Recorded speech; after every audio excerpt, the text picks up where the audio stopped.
VIP राहणं VIP खाणं VIP मान सन्मान व्हीआयपी राहणं व्हीआयपी खाणं व्हीआयपी मान सन्मान अरे बाबासाहेबान दिलं हे बाबासाहेबान बाबासाहेबान दिलं रे बाबासाहेबान बाबासाहेबान दिलं बाबासाहेबान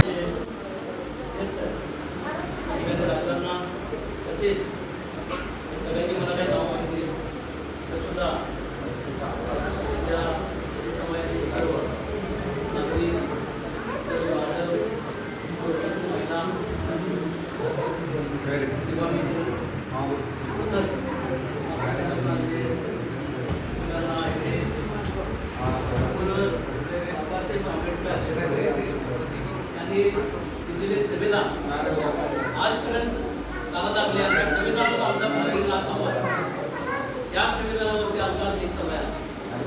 तर आपण सुद्धा त्यांचे विचार जे आहेत ते विचारांना आपण सुद्धा चालायला पाहिजे. आपण आज आपली जयंती करतो जयंती आज करतो आणि आम्ही ज्या त्यांच्या आनंदी व्यसन अमुक कर्म ज्या कृती आहेत आपल्या त्या आपण काय सोडत नाही. तर आपण ज्या संविधान दिलेलं आहे जे विचार दिलेले आहेत ते चांगले विचार जे बाबासाहेब आंबेडकरांनी जे विचार दिलेले आहेत त्या विचारावर पाऊल ठेवून आपण सर्वांनी जायला पाहिजे. आणि तशा पद्धतीने गेलं तर आम्ही निश्चितपणे आमच्या सुद्धा आता एक मुलगा त्याला बक्षीस दिलं अशा पद्धतीनं आमच्या इथं तुला तयार झाला पाहिजे.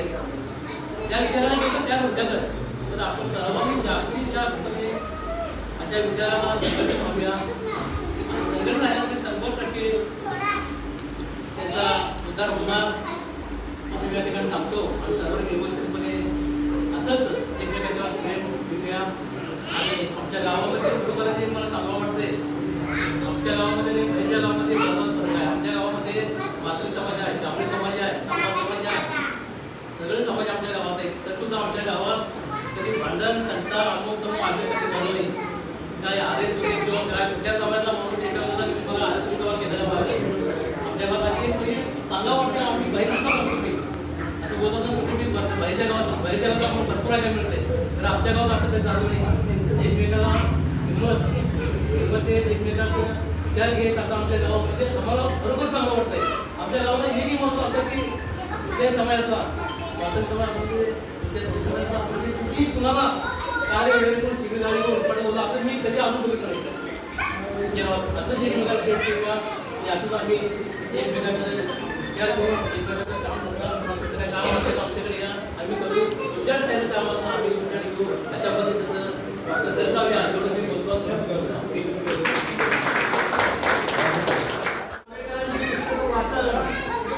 आंबेडकरांचे विचार आयुष्यभर ठेवा.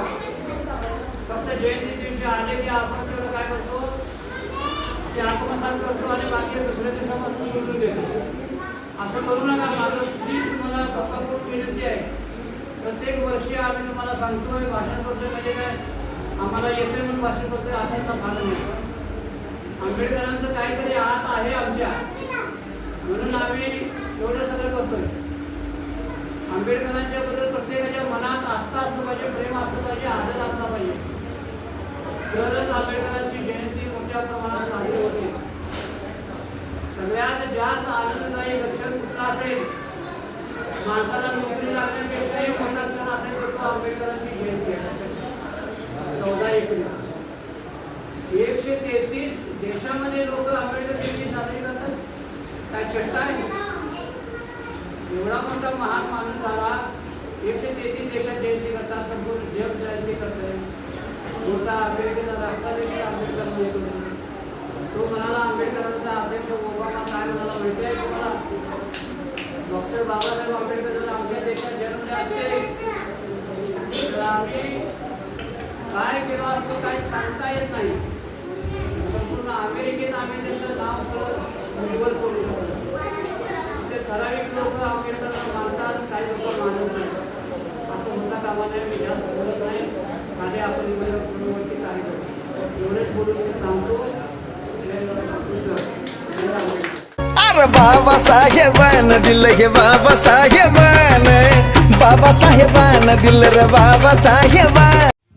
शिवाय गोळ साहेब आणि त्यांच्या दुसऱ्या आणि अधिकारी असतात ते नाहीत वाजता आलेले. तर सर्व उपस्थित बंधू आणि भगिनी, मी या ठिकाणी आता जास्त बोलत नाही. शाळेमध्ये ग्रामपंचायतमध्ये थोडं बोललेलं आहे आणि आता इथे ऊन भयानक असल्यामुळं मी काही जास्त बोलत नाही. तरी पण आज जयंती जी होती त्या जयंतीला आता काही शब्द बोललेले नाहीत. आतापर्यंतची जयंती वेगळी होत होती आणि आता या 10 वर्षात होणारी जयंती आहे, या जयंतीला शब्द नाहीत.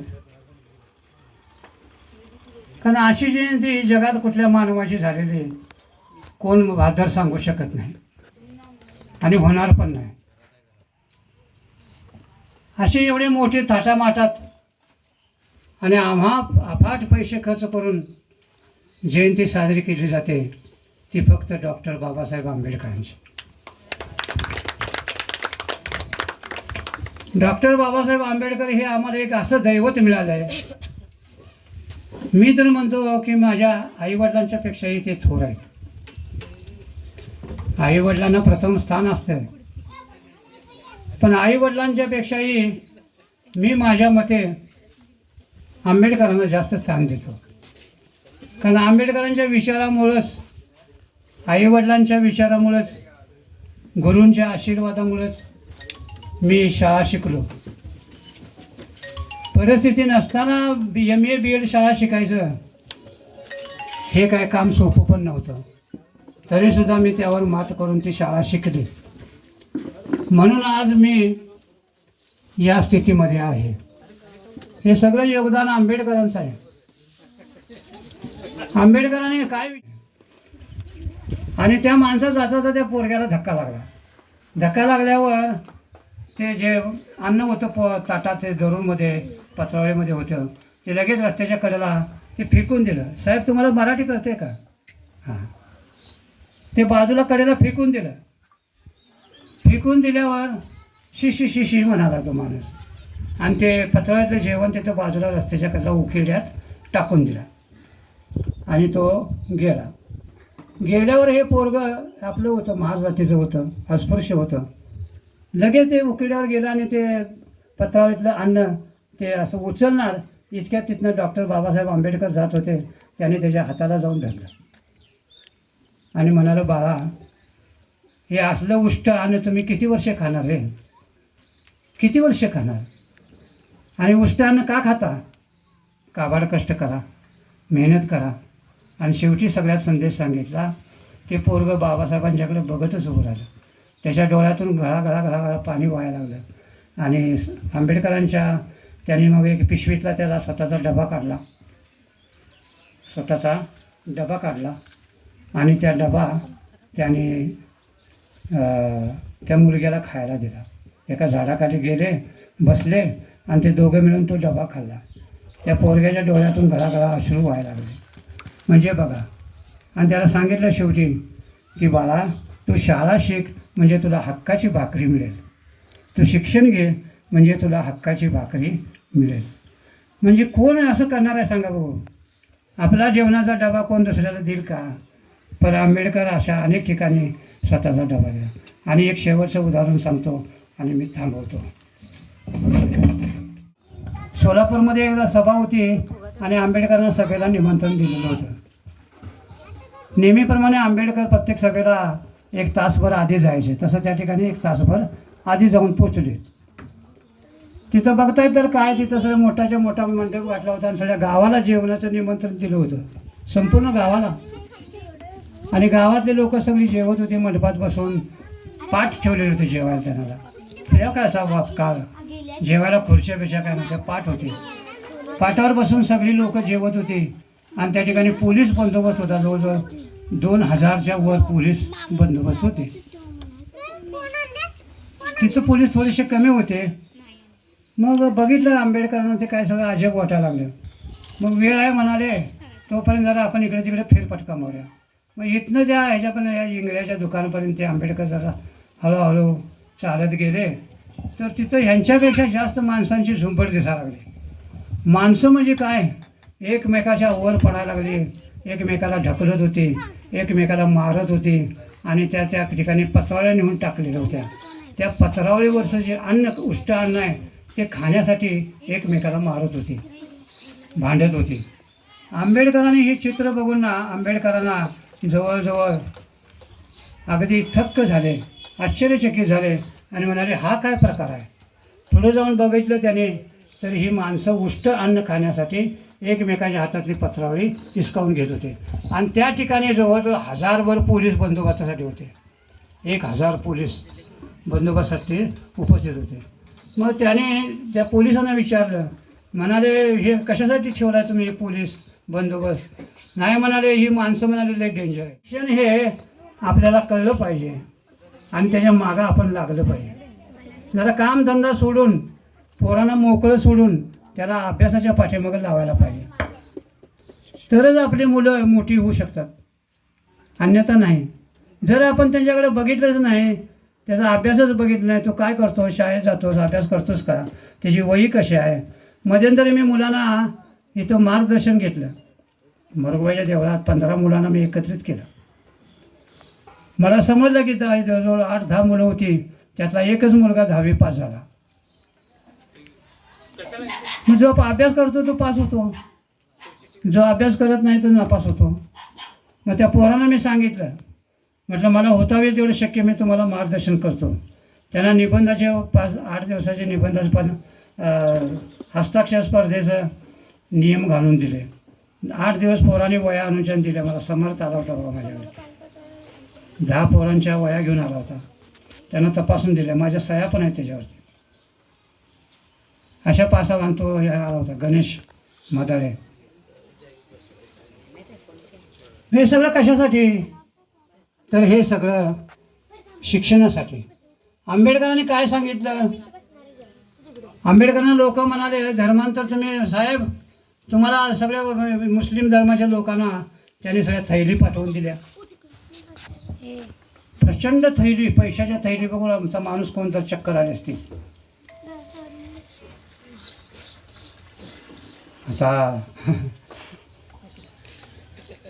चक्कर आली माणसाला पैशाच्या थैली बघून, पोतीच होती सगळे पैशाची.